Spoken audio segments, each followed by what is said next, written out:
आउज़ुबिल्लाहिमिनश्शैतानिर्रजीम बिस्मिल्लाहिर्रहमानिर्रहीम। तमाम तरीफ़ां उस खालके कायनात वास्ते जिहड़ा ज़मीनां ते आसमानां दा मालक है। दरूद होवे हज़रत मुहम्मद मुस्तफ़ा सल्लल्लाहु अलैहि वसल्लम दी ज़ात अक़दस ते जिन्हां दी गुलामी ते सानूं सारिआं नूं फ़ख्र है। मेरी तरफों सब रंग पाकिस्तान यूट्यूब चैनल वेखण वालिआं नूं अस्सलाम वालेकुम व रहमतुल्लाहि व बरकातहू। मैं तमाम वेखण वालिआं नूं ये गुजारिश करना चाहांगा कि मेरी हमेशा कोशिश रही है कि अपने अपने इलाके यूनियन कौंसल कस्बे शहरों के जोड़े लोग अवामी खिदमत मसरूफ ने अपने अपने सिलसिले में उन्हों का तारफ करवाना। अज मैं गोजरा तहसील डस्का दे विच मौजूद हाँ और मैं इस वक्त मौजूद हाँ चौधरी यासीन बल साहब के कोल। चौधरी यासीन बल साहब जोड़े ने एक समाजी शख्सियत ने और ये तहरीक इंसाफ के रहनुमा भी ने। इस इलाके इलैक्शन भी लड़ते हैं, समाजी काम भी करते हैं, बल बरादरी उन्होंने तलक है। तो आओ अज मैं तुहाडी उन्हां नाल मुलाकात करवाना वा। यासीन बल साहब, गोजरा जिहड़ा इहदे विच बल बरादरी की काफ़ी अक्सरीयत है, ये बल कबीला की तारीख की है और ये किदों का जिहड़ा ना इत्थे आबाद है, इस हवाले नाल सानूं कोई दसो तो सानूं कि सारिआं नूं पता लगे कि बल कबीले की तारीख की है।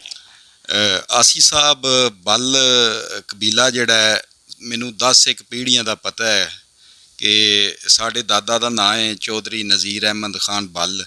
उन्हां दे वालिद साहब ने चौधरी अलादाद खान बल। उन्हां दे वालिद साहब ने चौधरी मौलादाद खान बल। उन्हां दे वालिद साहब ने चौधरी वलीदाद खान बल। उन्हां दे वालिद साहब ने चौधरी हाकमदाद खान बल। उन्हां दे वालिद साहब ने चौधरी नूर जमाल खान बल। उन्हां दे वालिद साहब ने विक्रम सिंह बल। सर मैनू 10 पीढ़ियां का पता है। तो साढ़े परदादा जिहड़े सन चौधरी अलादाद खान बल, उन्हां दे एक भाई सन चौधरी मेहरदाद खान बल। सर उन्हां दियां गुजरात तक बीमार होया दियां लोग मंजियां चुक के लैके जाते सन कि अगर कोई फैसला कराना है तो वह चौधरी अलादाद चौधरी मेहरदाद दे कोलों कराना है। मंडी तक लोग मंजियां लैके जाते रहे ने तो सर डंडी नहीं सन मारते। तो असी 10 पीढ़ियां का पता है तो असी मुकामी इत्थे दे आ, मतलब उस तो पहले भी जिहड़े आ कोई पीढ़ियां ने इत्थे ही गुजरियां ने साड़ियां। साहब हकीकत भी यही है कि जदों बाप दादा जिहड़ा माशाअल्लाह उहदा नां चंगा होवे, लोकां दी उन्हां खिदमत कीती होवे ते जिहड़े कबीले दे लोग उस आउण वाली नस्लां हुंदियां ने वो भी उही कम करदियां ने। और यकीनन तुहाडी भी समाजी खिदमात सियासी खिदमात तू सारे दोस्त बाप ने और मैनूं आप ही तुसीं बड़ा मुश्किल टाइम दिता है, कभी किसी थाने जा रहे हो, फातिहा ते जा रहे हो, शादी ते जा रहे हो, तो यह सिलसिला है।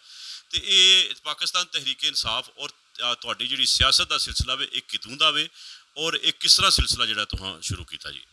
जी आसिफ साहब, मैं 2008 PTI ज्वाइन की सी।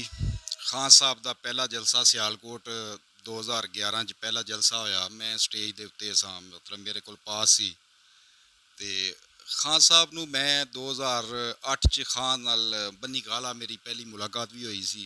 यानी कि खान साहब का मैं तो समझ लो कि दीवाना। खान साहब दियां जिहड़ियां ने मनशूर जिहड़ा खान साहब का, या खान साहब वेखो ना, जुल्फकार अली भुट्टो ने आसी साहब पता नहीं 78 की गल है या 80 की गल है, OIC का इजलास बुलाया तो वो अज भी जिहड़ी वीडियो है वो पता नहीं करोड़ों दफ़ा वेखी जा चुकी है। खान साहब ने 1 महीने दे विच 2 दफ़ा OIC का इजलास बुला लिया।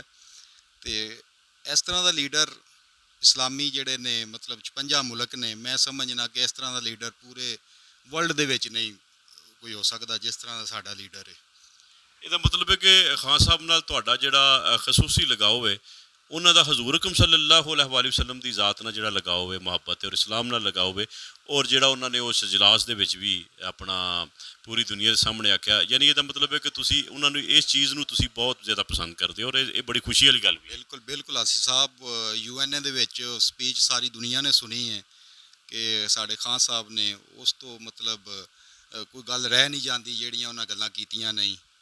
तो बहुत अच्छा, मतलब वो जी बहुत शुक्र। उस तो बाद तुसीं इलैक्शन लड़िया यूनियन कौंसल दे विच और माशाअल्लाह लोगों ने तुहानूं मुहब्बत भी नवाजिया। जितना या हारना गल नहीं हुंदी, गल तो सिर्फ हुंदी है कि तुसीं एक हिस्सा लिया।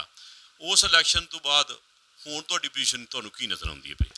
इंशाअल्लाह जी आसिफ साहब, मैं पूरा उम्मीद हाँ कि मैनू इंशाअल्लाह पाकिस्तान तहरीक इंसाफ टिकट भी जिहड़ी यूनियन कौंसल गोजरे च मैनू गो हैड उन्हां दित्ता सी।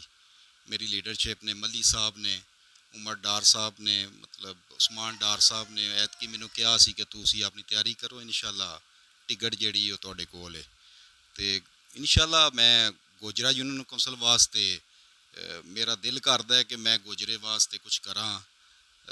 ਸਾਡੇ ਤੁਸੀਂ ਵੇਖਿਆ ਹੋਣਾ ਗੋਜਰੇ ਦੇ ਜਿਹੜੇ ਹਾਲਾਤ ਬਣੇ ਨੇ। ਜਨਰਲ ਇਲੈਕਸ਼ਨ 'ਚ ਮੈਂ ਮੱਲੀ ਸਾਹਿਬ ਨੂੰ ਕਿਹਾ ਸੀ ਕਿ ਗੋਜਰਾ ਕੰਨਨ ਸਿਆਣ ਰੋਡ ਜਿਹੜਾ ਹੈ ਸਾਡੇ ਵਾਸਤੇ ਬਹੁਤ ਮਤਲਬ ਜ਼ਰੂਰੀ ਹੈ। ਗੋਜਰਾ ਬੰਬਾਂ ਵਾਲਾ ਰੋਡ ਔਰ ਸੀਵਰੇਜ ਜਿਹੜਾ ਹੈ ਉਹ ਅਹਿਮ ਮਸਲਾ ਹੈ ਸਾਡਾ।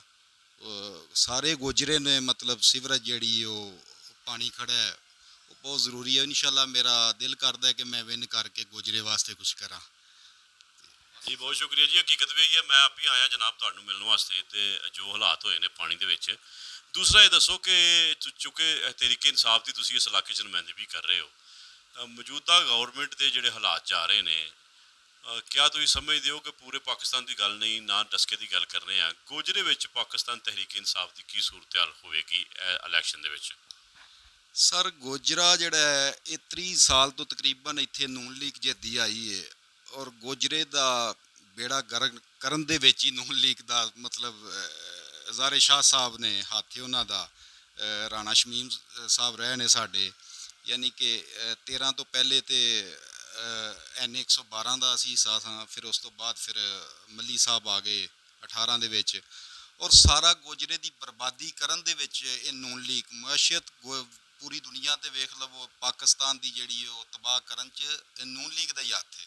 ਜੋ ਕੀਤਾ ਨੂਨ ਲੀਗ ਨੇ ਇਹਦਾ ਬੇੜਾ ਗਰਕ ਕੀਤਾ ਹੈ। ਲੇਕਿਨ ਇਨਸ਼ਾਅੱਲਾ ਅਸੀਂ PTI ਖਾਨ ਸਾਹਿਬ ਦੀ ਸੋਚ ਅੱਛੀ ਹੈ। ਇਨਸ਼ਾਅੱਲਾ ਗੋਜਰੇ ਵਾਸਤੇ ਅਸੀਂ ਪਤਾ ਚੱਲੇਗਾ ਲੋਕਾਂ ਨੂੰ ਕਿ ਗੋਜਰੇ ਵਾਸਤੇ ਕੁਛ ਅਸਾਂ ਕੀਤਾ ਹੈ ਇਨਸ਼ਾਅੱਲਾ। ਜੀ ਬਹੁਤ ਸ਼ੁਕਰੀਆ ਜੀ। ਨਾਜ਼ਰੀਨ ਤੁਸਾਂ ਚੌਧਰੀ ਯਾਸੀਨ ਬਲ ਸਾਹਿਬ ਦੀ ਗੱਲ ਸੁਣੀ, ਔਰ ਇਹਨਾਂ ਨਾਲ ਤਾਰਫ ਕਰਾਉਣ ਦਾ ਜਾਂ ਗੱਲ ਕਰਨ ਦਾ ਮਕਸਦ ਇਹ ਵੇ ਕਿ ਜਿਹੜੇ ਲੋਕ ਵੀ ਆਪਣੇ ਇਲਾਕੇ ਦੇ ਵਿੱਚ ਆਪਣੇ ਲੋਕਾਂ ਵਾਸਤੇ ਮਿਹਨਤ ਕਰ ਰਹੇ ਨੇ, ਔਰ ਯਾਸੀਨ ਬਲ ਸਾਹਿਬ ਮੁਖਤਲਿਫ ਜਗ੍ਹਾ 'ਤੇ ਸਮਾਜੀ ਜਗ੍ਹਾ 'ਤੇ ਔਰ ਮੁਖਤਲਿਫ ਐਸੇ ਖੁਸ਼ੀ ਗਮੀ 'ਤੇ ਲੋਕਾਂ 'ਚ ਸ਼ਾਮਲ ਹੋ ਰਹੇ ਨੇ, ਅਤੇ ਯਕੀਨਨ ਜਿੱਥੇ ਵੀ ਆਈਂਦੇ ਲੋਕ ਆਪਣੇ ਲੋਕਾਂ ਵਾਸਤੇ ਕੰਮ ਕਰ ਰਹੇ ਨੇ ਉਹ ਸਾਡੇ ਵਾਸਤੇ ਫਖਰ ਨੇ। ਉਹਨਾਂ ਦਾ ਤਲਕ ਕਿਸੇ ਵੀ ਜਮਾਤ ਨਾਲ ਹੋਵੇ। ਆਖਰ 'ਤੇ ਤੁਸੀਂ ਯਾਸੀਨ ਬਲ ਸਾਹਿਬ ਕੋਈ ਗੱਲ ਕਰਨਾ ਚਾਹੁੰਦੇ ਹੋ ਆਪਣੇ ਲੋਕਾਂ ਦੇ ਨਾਲ? ਸਰ ਮੈਂ ਤੇ ਪਹਿਲੇ ਨੰਬਰ 'ਤੇ ਯਾਸੀਨ ਸਾਹਿਬ ਤੁਹਾਡਾ ਸ਼ੁਕਰੀਆ ਅਦਾ ਕਰਨਾ ਕਿ ਤੁਸੀਂ ਜਿਹੜਾ ਸਭ ਰੰਗ ਪਾਕਿਸਤਾਨ ਸ਼ੁਰੂ ਕੀਤਾ ਹੈ। ਅੱਲਾਹ ਤਾਲਾ ਤੁਹਾਨੂੰ ਦਿਨ ਦੁਗਣੀ ਰਾਤ ਚੁਕਣੀ ਤਰੱਕੀ ਦੇ, ਔਰ ਤੁਹਾਨੂੰ ਇਨਸ਼ਾਅੱਲਾ ਸਾਡੀਆਂ ਦੁਆਵਾਂ ਤੁਹਾਡੇ ਨਾਲ ਨੇ। ਅੱਲਾਹ ਤਾਲਾ ਤੁਹਾਨੂੰ ਕਾਮਯਾਬ ਇਹਦੇ ਵਿੱਚ ਕਰੇ। ਬਹੁਤ ਸ਼ੁਕਰੀਆ। ਤੇ ਮੇਰਾ ਇਹ ਮੈਸੇਜ ਹੈ ਕਿ ਮੈਨੂੰ ਇਨਸ਼ਾਅੱਲਾ ਅਗਰ ਤਹਿਰੀਕ ਇਨਸਾਫ ਨੇ ਟਿਕਟ ਦਿੱਤਾ ਤੇ ਮੈਂ ਗੋਜਰੇ ਵਾਸਤੇ, ਗੋਜਰੇ ਦੀ ਆਵਾਮ ਵਾਸਤੇ ਇਨਸ਼ਾਅੱਲਾ ਮੈਂ ਥਾਣਿਆਂ 'ਚ ਵੀ ਜਾਣ ਨੂੰ ਤਿਆਰ ਹਾਂ, ਯਾਨੀ ਕਿ ਮੈਂ ਗੋਜਰੇ ਵਾਸਤੇ ਹਰ ਕੰਮ ਕਰਨ ਨੂੰ ਤਿਆਰ ਹਾਂ। ਇਨਸ਼ਾਅੱਲਾ ਗੋਜਰੇ ਦੀ ਆਵਾਮ ਨੂੰ ਪਤਾ ਚੱਲੇਗਾ ਕਿ ਗੋਜਰੇ ਦੇ ਕੋਈ ਕੰਮ ਹੁੰਦੇ ਨੇ। ਜੀ ਬਹੁਤ ਸ਼ੁਕਰੀਆ ਜੀ, ਬਹੁਤ ਸ਼ੁਕਰੀਆ ਯਾਸੀਨ ਬਲ ਸਾਹਿਬ। ਤੁਸੀਂ ਯਾਸੀਨ ਬਲ ਸਾਹਿਬ ਨਾਲ ਗੁਫ਼ਤਗੂ ਕੀਤੀ ਸੁਣੀ। ਅੱਲਾ के दुआ है कि अल्लाह ताला यासीन बल वर्गे जिन्ने भी साढ़े नौजवान इस मुल्क की खिदमत मसरूफ ने, अल्लाह ने उनसे तंदुरुस्ती दे। ये नाल ही मैनू इजाज़त दिओ जी।